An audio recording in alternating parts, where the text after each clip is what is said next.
Buenas tardes. Muchas gracias.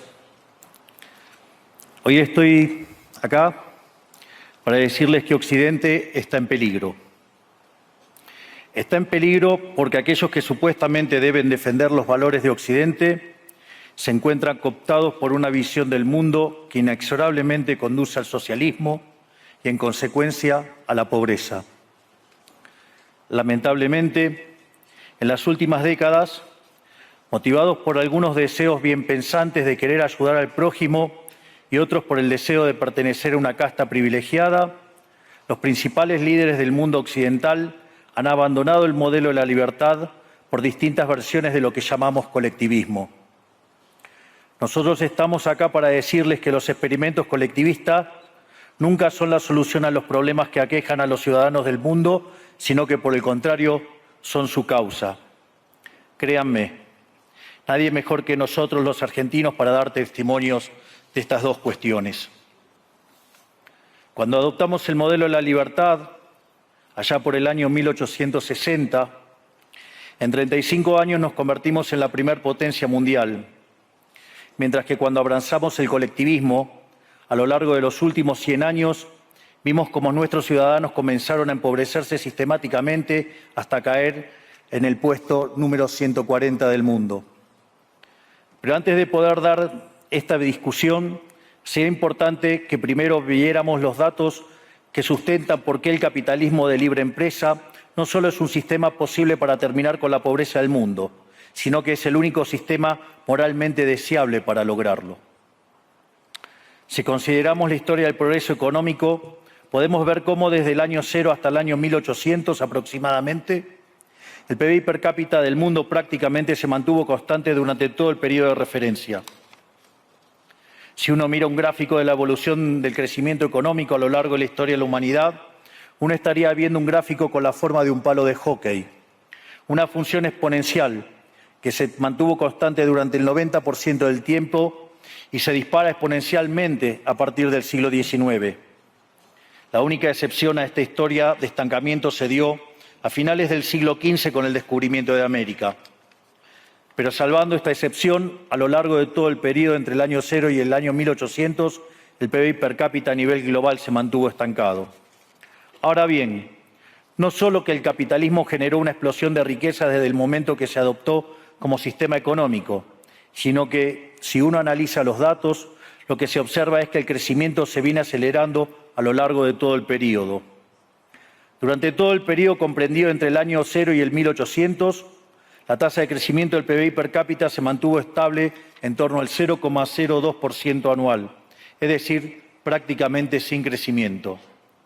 A partir del siglo XIX, con la Revolución Industrial, la tasa de crecimiento pasa al 0,66%.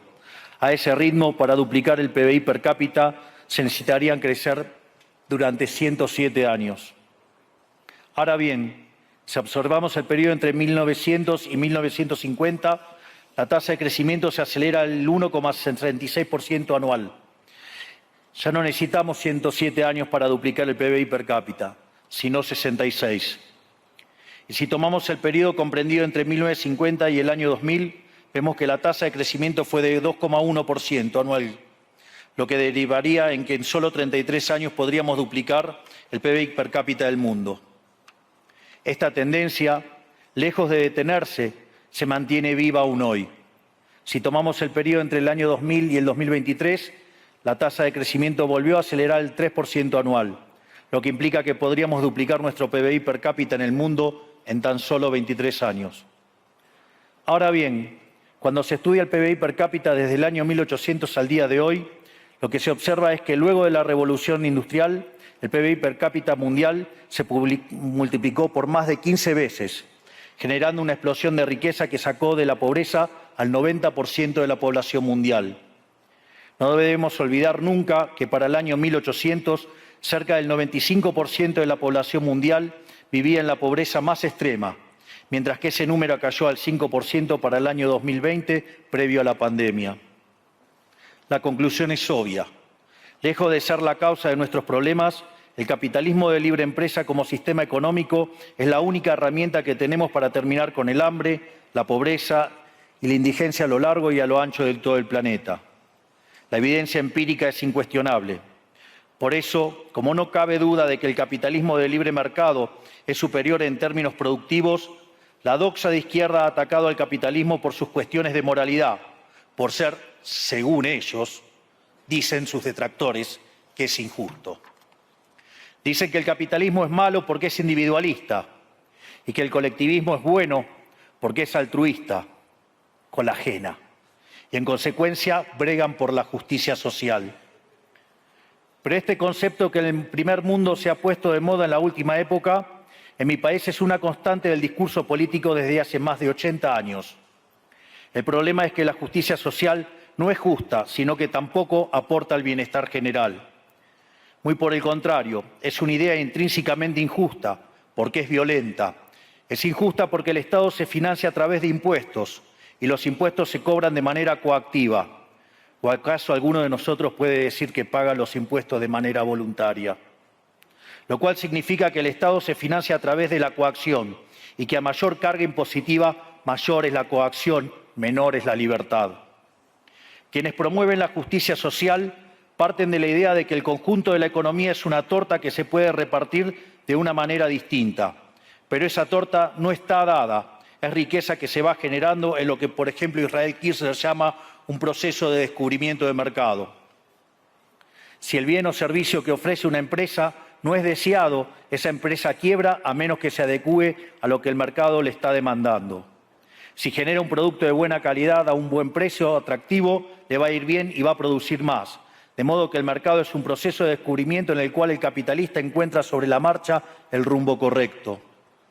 Pero si el Estado castiga al capitalista por tener éxito y lo bloquea en este proceso de descubrimiento, destruye sus incentivos y las consecuencias de ello es que va a producir menos y la torta será más chica, generando perjuicio para el conjunto de la sociedad. El colectivismo, al inhibir estos procesos de descubrimiento y al dificultar la apropiación de lo descubierto, ata al emprendedor de las manos y le imposibilita producir mejores bienes y ofrecer mejores servicios a un mejor precio. ¿Cómo puede ser entonces que desde la academia, los organismos internacionales, la política y la teoría económica se demonice un sistema económico que no solo ha sacado de la pobreza más extrema al 90% de la población mundial y lo hace cada vez más rápido, sino que además es justo y moralmente superior? Gracias al capitalismo de libre empresa, hoy el mundo se encuentra en su mejor momento. No hubo nunca en toda la historia de la humanidad un momento de mayor prosperidad que el que vivimos hoy. El mundo de hoy es más libre, más rico, más pacífico y más próspero que en cualquier otro momento de nuestra historia. Esto es cierto para todos, pero en particular para aquellos países que son libres, donde respetan la libertad económica y los derechos de propiedad de los individuos. Porque aquellos países que son libres son 12 veces más ricos que los reprimidos. El decil más bajo de la distribución de los países libres vive mejor que el 90% de la población de los países reprimidos. Tiene 25 veces menos cantidad de pobres en el formato estándar y 50 veces menos en el formato extremo. Y por si eso fuera poco, los ciudadanos de los países libres viven un 25% más que los ciudadanos de los países reprimidos. Ahora bien, para entender qué venimos a defender, es importante definir de a qué hablamos nosotros cuando hablamos de libertarismo.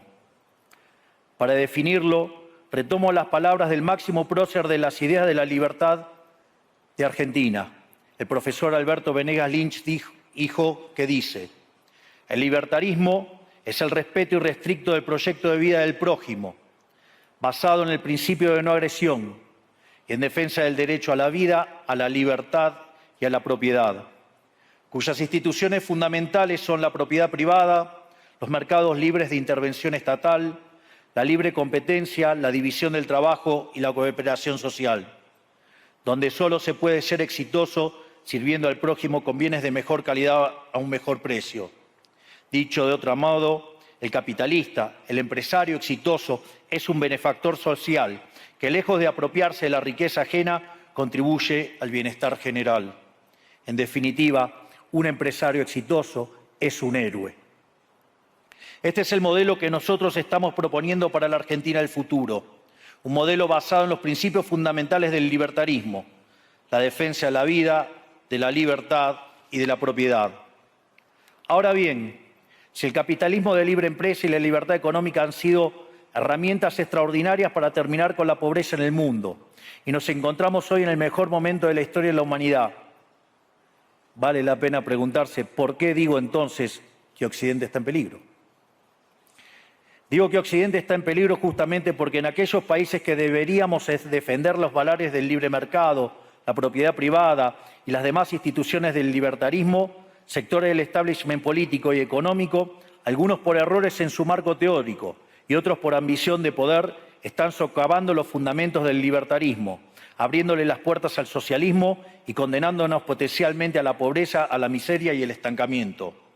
Porque nunca debe olvidarse que el socialismo es siempre y en todo lugar un fenómeno empobrecedor, que fracasó en todos los países que se intentó. Fue un fracaso en lo económico, fue un fracaso en lo social, fue un fracaso en lo cultural y además asesinó a más de 100 millones de seres humanos.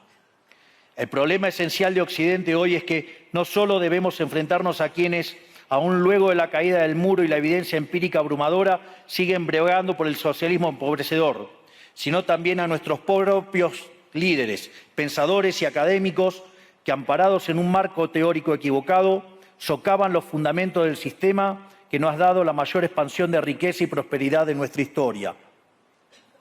El marco teórico al que me refiero es el de la teoría económica neoclásica, que diseña un instrumental que, sin quererlo, termina haciendo funcional la intromisión del Estado, el socialismo y la degradación de la sociedad. El problema de los neoclásicos es que, como el modelo del que se enamoraron no mapea contra la realidad, atribuyen el error al supuesto fallo del mercado, en vez de revisar las premisas de su modelo. Sobre pretexto de un supuesto fallo de mercado, se introducen regulaciones que lo único que generan es distorsiones en el sistema de precios que impiden el cálculo económico y, en consecuencia, el ahorro, la inversión y el crecimiento. Este problema radica esencialmente en que ni siquiera los economistas supuestamente libertarios comprenden qué es el mercado, ya que si se comprendiera, se vería rápidamente que es imposible que exista algo así como un fallo de mercado. El mercado no es una mera descripción gráfica de una curva de oferta y otra de demanda en un gráfico. El mercado es un mecanismo de cooperación social donde se intercambian voluntariamente derechos de propiedad. Por lo tanto, dada esta definición, hablar de fallo de mercado es un oxímoron. No existe el fallo de mercados. Si las transacciones son voluntarias, el único contexto en el que puede haber un fallo de mercado es si hay coacción. Y el único con la capacidad de coaccionar de manera generalizada es el Estado, que tiene el monopolio de la violencia. En consecuencia, si alguien considera que hay un fallo de mercado, les recomendaría que revisen si hay intervención estatal en el medio. Y si encuentran que no hay intervención estatal en el medio, les sugiero que hagan de nuevo el análisis porque definitivamente está mal. Los fallos de mercado no existen. Un ejemplo de los supuestos fallos de mercado que describen los neoclásicos son las estructuras concentradas de la economía. Sin embargo, sin funciones que presenten rendimientos crecientes a escala, cuya contrapartida son las estructuras concentradas de la economía, no podríamos explicar el crecimiento económico desde el año 1800 hasta hoy. Fíjense qué interesante. Desde el año 1800 en adelante, con la población multiplicándose más de 8 o 9 veces, el producto per cápita creció más de 15 veces. Es decir, existen rendimientos crecientes. Eso llevó la pobreza extrema del 95% al 5%. Sin embargo, esas presencias de rendimientos crecientes implican estructuras concentradas, lo que se llamaría, por ejemplo, un monopolio. ¿Cómo puede ser que algo que haya generado tanto bienestar para la teoría neoclásica, eso es un fallo de mercado? Economistas neoclásicos, salgan de la caja. Cuando el modelo falla, no hay que enojarse con la realidad, hay que enojarse con el modelo y cambiarlo. El dilema que enfrenta el modelo neoclásico es que dicen querer perfeccionar el funcionamiento del mercado atacando lo que ellos consideran fallos, pero al hacerlo no solo abren las puertas del socialismo, sino que atentan contra el crecimiento económico. Ejemplo, regular monopolios, destruirle las ganancias y destrozar los rendimientos crecientes, automáticamente destruiría el crecimiento económico. Dicho de otro modo, cada vez que ustedes quieran hacer una corrección de un supuesto fallo de mercado, inexorablemente, por desconocer lo que es el mercado o por haberse enamorado de un modelo fallido, están abriendo las puertas al socialismo y están condenando a la gente a la pobreza. Sin embargo, frente a la demostración teórica de que la intervención del Estado es perjudicial, la evidencia empírica de que fracasó porque no podía ser de otra manera, la solución que propondrán los colectivistas no es mayor libertad, sino es que es mayor regulación, generando una espiral descendente de regulaciones hasta que todos seamos más pobres y a la vida de todos nosotros dependa de un burócrata sentado en una oficina de lujo. Dado el estrepitoso fracaso de los modelos colectivistas y los innegables avances del mundo libre, los socialistas se vieron forzados a cambiar su agenda. Dejaron atrás la lucha de clases basada en el sistema económico para reemplazarla por otros supuestos conflictos sociales igual de nocivos para la vida en comunidad y para el crecimiento económico. La primera de estas nuevas batallas fue la pelea ridícula y antinatural entre el hombre y la mujer. El libertarismo ya establece la igualdad entre los sexos. La piedra fundacional de nuestro credo dice que todos los hombres somos creados iguales, que todos tenemos los mismos derechos inalienables otorgados por el Creador, entre los que se encuentran la vida, la libertad y la propiedad. En lo único que devino esta agenda del feminismo radical es en mayor intervención del Estado para entorpecer el proceso económico, darle trabajo a burócratas que no le aportaron nada a la sociedad, sea en formato de ministerios de la mujer o organismos internacionales dedicados a promover esta agenda. Otro de los conflictos que los socialistas plantean es del hombre contra la naturaleza.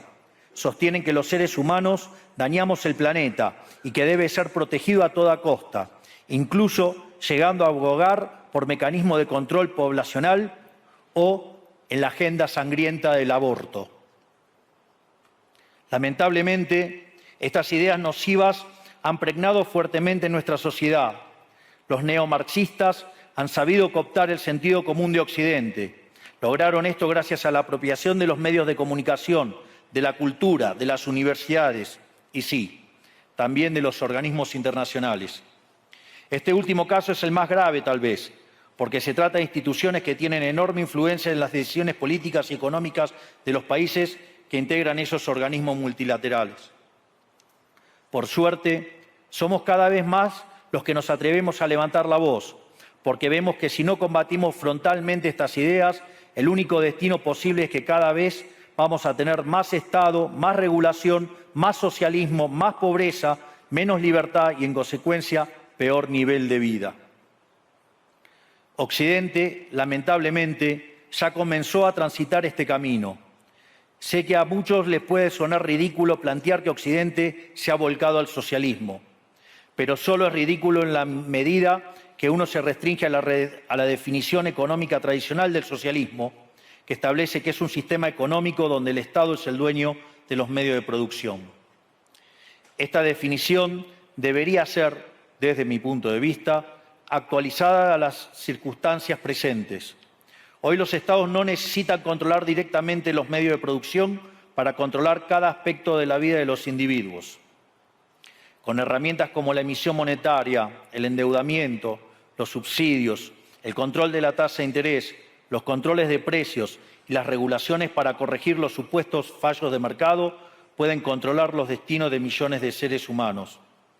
Así es como llegamos al punto en el que, con distintos nombres o formas, buenas partes de las ofertas políticas generalmente aceptadas en la mayoría de los países de Occidente son variantes colectivistas. Ya sea que se declamen abiertamente comunistas, fascistas, nazis, socialistas, socialdemócratas, nacionalsocialistas, demócratas cristianos, keynesianos, neokeynesianos, progresistas, populistas, nacionalistas o globalistas. En el fondo, no hay diferencias sustantivas. Todos sostienen que el Estado debe dirigir todos los aspectos de la vida de los individuos. Todas definen un modelo contrario al que llevó a la humanidad al progreso más espectacular de su historia. Nosotros venimos hoy aquí a invitar a los demás países de Occidente a que retomemos el camino de la prosperidad. La libertad económica, el gobierno limitado y el respeto irrestricto de la propiedad privada son elementos esenciales para el crecimiento económico. Este fenómeno de empobrecimiento que produce el colectivismo no es una fantasía, ni tampoco fatalismo. Es una realidad que los argentinos conocemos muy bien desde hace por lo menos 100 años. Porque ya lo vivimos, ya pasamos por esto, porque como dije antes, desde que decidimos abandonar el modelo de la libertad que nos había hecho ricos, estamos atrapados en una espiral descendente en donde cada día somos más pobres. Esto es, ya lo vivimos nosotros y estamos acá para alertarlos acerca de lo que puede pasar si los países de Occidente, que se hicieron ricos con el modelo de la libertad, continúan por este camino de servidumbre. El caso argentino es la demostración empírica de que no importa cuán rico seas, cuántos recursos naturales tengas, no importa cuán capacitada esté la población, ni cuán educada sea, ni cuántos lingotes de oro haya en las arcas del Banco Central. Si se adoptan medidas que entorpecen el libre funcionamiento de los mercados, la libre competencia, los sistemas de precios libres, si se entorpece el comercio, si se atenta contra la propiedad privada, el único destino posible es la pobreza. Por lo tanto, para finalizar, quiero darles un mensaje a todos los empresarios aquí presentes y a los que no están, pero nos están siguiendo desde todas partes del planeta. No se dejen amedrentar ni por la casta política ni por los parásitos que viven del Estado. No se entreguen a una clase política que lo único que quiere es perpetuarse en el poder y mantener sus privilegios. Ustedes son benefactores sociales, ustedes son héroes, ustedes son los creadores del periodo de prosperidad más extraordinario que jamás hayamos vivido. Que nadie les diga que su ambición es inmoral. Si ustedes ganan dinero es porque ofrecen un mejor producto a un mejor precio, contribuyendo de esa manera al bienestar general. No cedan al avance del Estado. El Estado no es la solución, el Estado es el problema mismo. Ustedes son los verdaderos protagonistas de esta historia y sepan que a partir de hoy cuentan con Argentina como un aliado incondicional. Muchísimas gracias y ¡viva la libertad, carajo!